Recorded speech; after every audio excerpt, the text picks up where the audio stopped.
आज हम बात करेंगे भारत और नेपाल के चीना विवाद के बारे में कि जो अभी अभी और जो चल तो पहले से रहा है थोड़ा, लेकिन अभी जो 100 करेंसी पे अपना इंडिया को उत्तराखंड के 3 क्षेत्रों को अपने मैप पे पहले दिखाते थे, अब वो करेंसी पे छाप दिए हैं उन इलाकों को कि अपने मैप में छापे, मैप में दर्शाया गया है।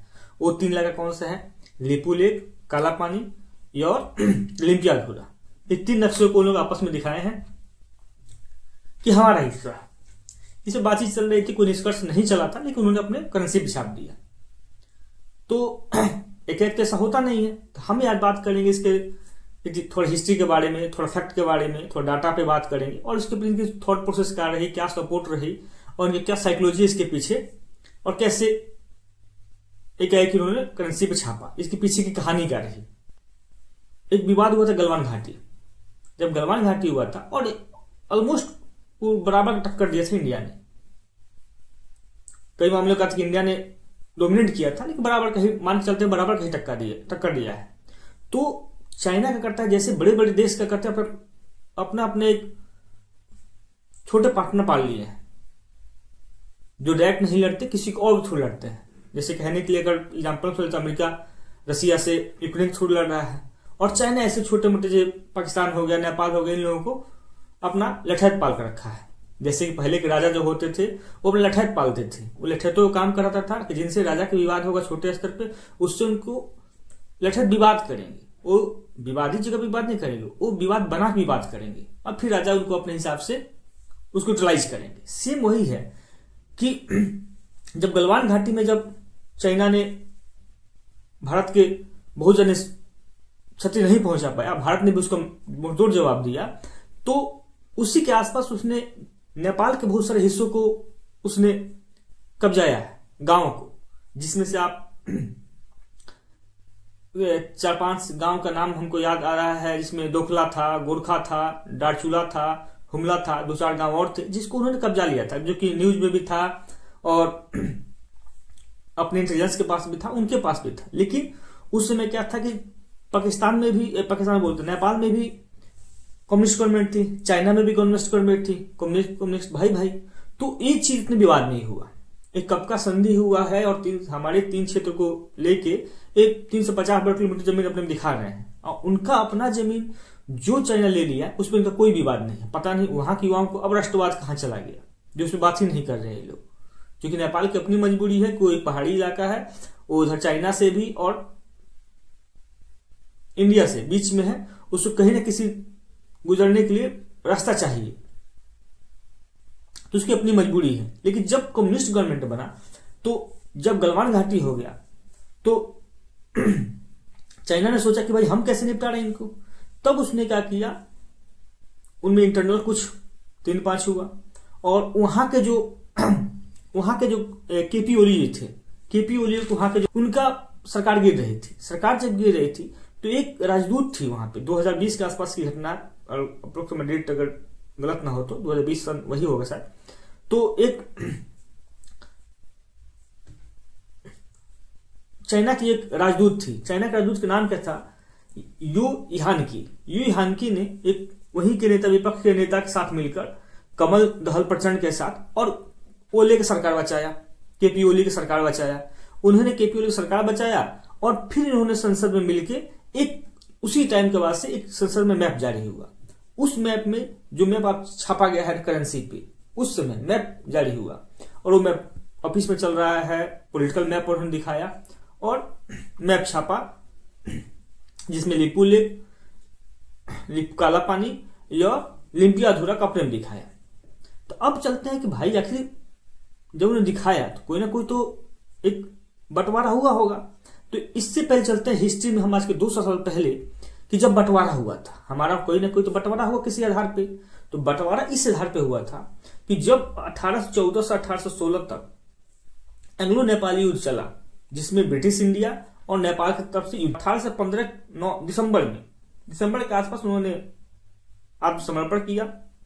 आत्मसमर्पण में जो थे उसमें थे इस नेपाली के जो प्रतिनिधि करते राजगुरु मिश्र थे और चंद्रशेखर उपाध्याय ने आत्मसमर्पण किया। जो अंग्रेजों की तरफ से जो थे वो जनरल डेविस कोई थे, उन्होंने इनको आत्मसमर्पण कराया। और उसमें स्पष्ट लिखा कि नेपाल ने अपना काफी हिस्सा खोया, मैंने सौंपा ब्रिटिश सरकार को। जो भी अपने 20-25 साल में वहां पे अपना जो एम्पायर बनाए हुए थे, तो उन्होंने ब्रिटिश इंडिया ने जीता, तो नेपालियों ने कुछ अपना हिस्सा सौंपा जिसमें आपका सिक्किम का, कुमाऊं का, गढ़वाल का, तराई का कुछ क्षेत्र उनको ब्रिटिश इंडिया को दिया। अब दिया और स्पष्ट उसमें संधि में लिखा गया, स्पष्ट संधि में लिखा गया, जो सुगौलिक के 2016 से लागू हुआ, और सुगौलिक संधि जो बिहार के चंपारण में हुआ था, और उस सुगौलिक संधि में स्पष्ट लिखा गया कि काली नदी के पश्चिम का जो क्षेत्र है, जिसमें कमाऊ गढ़वाल है, गढ़वाल और सतलुज के जो पश्चिम का हिस्सा है वो भारत लेगा, माने ब्रिटिश इंडिया को दिया जाता है। और उसके बाद से हुआ कि ठीक है, अब एक ब्रिटिश प्रतिनिधि जो रहेगा वो नेपाल में बैठेगा, और यहां से जो भी होंगे वो ब्रिटिश सेना में, जो भी गोरखा होंगे वो ब्रिटिश सेना में भर्ती हो सकते हैं। तो ऐसा स्पष्ट संधि हुई, कोई स्पष्ट रेखा नहीं खींचा गया, और ऐसी हो गया। और वो चल रहा था। फिर 2 साल बाद उन्होंने 4 गांव का डिमांड किया। वो 4 गांव कौन से थे? नेपालियों ने ब्रिटिश इंडिया से 4 गांव का रिक्वेस्ट किया कि हमको कुंठी, नाभी, टिकरू और छाजू हमको दे दिया जाए। चूंकि ईस्ट इंडिया कंपनी ने, जो ब्रिटिश इंडिया कंपनी थी, उसने 2 गांव तो दे दिए, जो उसमें टिकुर और छांगुर था, उसने जो पूर्व का क्षेत्र था उसने दे दिया, और 2 गांव जो पश्चिम में था, जो कुंठी और नाभी, जो अब के नक्शा में लोग दिखा रहे हैं, वो देने से डायरेक्ट मना कर दिया था कि ये 2 गांव हम नहीं देंगे, आपके क्षेत्र में है ही नहीं, ठीक, दे दिया था। टिकुर छाजू दे दिया। अब आते हैं विवाद पे, अब आते हैं एक्चुअल विवाद पे। ऐसा है कि बंटवारा हो गया था, ठीक है भाई, काला पानी और सतलज। तो काला पानी के जैसे कि काला पानी महाकाला नदी से जा रही है, एक काला पानी हो गया, और यहां से ऐसे मुड़ के और फिर मैप बन रहा है, ऐसे बन के, मैं मैप लगा दूंगा स्पष्ट हो जाएगा, ऐसे बन के मैप बन रहा है, ठीक। अब इसी को मान के सब लोग चल रहा था, ऐसे जाके और फिर ऐसे जाके ऐसे हो जा रहा था। आप इंडिया का, नेपाल का पुराना मैप देखिएगा तो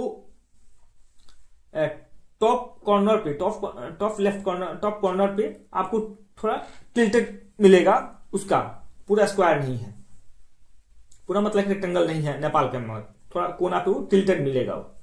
तो वहां पे नक्शा कैसे मुड़ा हुआ था, ठीक। अब क्या होता था कि जो कोई भी जब नदी मिलती है, तो नदी बनती है, तो एक एक वहीं से नदी नहीं बन जाती, बहुत सारे नाले छोटे छोटे उसमें पानी के स्रोत मिलते हैं, और फिर वहां से नदी बनती है। वैसे काला नदी के था कि काला नदी एक जगह था, और वहां पे सारी छोटी छोटी नालाएं मिलती थी, और वहां से महाकाला नदी जाती थी, जो मेन बाउंड्री जो था।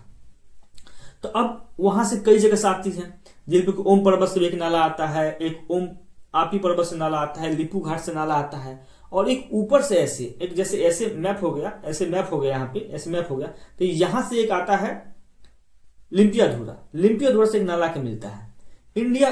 तो नेपाल ने अब क्या किया, उसने क्या बोला कि नहीं, इंडिया का अपना जो विचार है कि भाई जो धारा है, काला नदी है, उसको हम नक्शा मानते हैं, उसको बाउंड्री मानते हैं। नेपाल कहता है नहीं, जो पॉइंट, जो नाला का जो पॉइंट है, ओरिजिन बिंदु है, उसको जोड़ के जो लाइन बनती है हम उसको मैप मानते हैं। और स्पष्ट लाइन नहीं होने चलते विवाद स्वाभाविक है। कैसे कि नदी के साथ एक भी समस्या है, कुछ समय के साथ साथ अपना दिशा और थोड़ा जगह भी चेंज करती है, रास्ता में परिवर्तन आता है, तो एक स्पष्ट दिक्कत था। लेकिन इंडिया के पास सब कुछ स्पष्ट था। ऐसा इसके पास 1830 जो इस ब्रिटिश इंडिया के पास जो डॉक्यूमेंट्स दिया था, चाहे 1830 का हो, चाहे 1879 का हो, वो सारे डॉक्यूमेंट्स इंडिया के पास है प्रूफ के लिए। और कभी कोई दिक्कत नहीं था। हम मानसरोवर कैलाश जाते थे तो उन्हीं रास्तों से होकर जाते थे।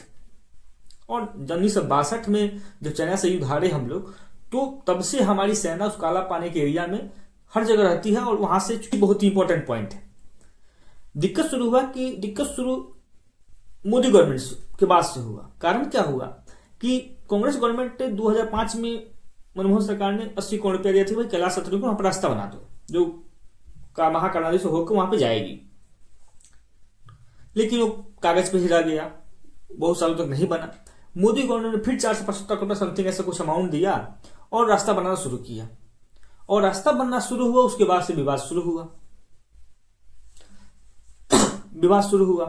अब जो लड़की जो थी, उसने जो भी गुप्त इनका कान भरा हुआ हो, गुप्त सपोर्ट जो भी किया हो, उसे इनका मैप बना, मैप के बाद से विवाद बढ़ा और वो लोग करेंसी पे डाल दिए। तो असली है कि यही विवाद है कि हमारे पास अपने डॉक्यूमेंट्स है, ईस्ट इंडिया कंपनी सारे कुछ है, और साथ साथ उस स्पष्ट लोकेशन के साथ लिखा हुआ है, जगह के साथ लिखा हुआ है कि काली नदी ही स्पष्ट रेखा माना गया है। लेकिन उन्होंने जो काली नदी में जो नाले मिलते हैं उनको न स्पष्ट रेखा माना है। मैं मैप लगाऊंगी तो स्पष्ट हो जाएगा, माना है। और नेपाल ने भी उसके महाकाली नदी के इस साइड, एक साइड से इंडिया का रोड है, एक साइड से नेपाल ने भी बनाया हुआ है। तो मेन कंक्लूजन ये आता है कि चाइना जो है, चाइना का अपना स्पष्ट विवाद चलता रहता है। वो अपने किसी भी लेवल, जो भी पड़ोसी कंट्री है उनसे उनका स्पष्टता नहीं है, वो सबसे विवाद में ही रहते हैं, सब कब्जा करते रहते हैं।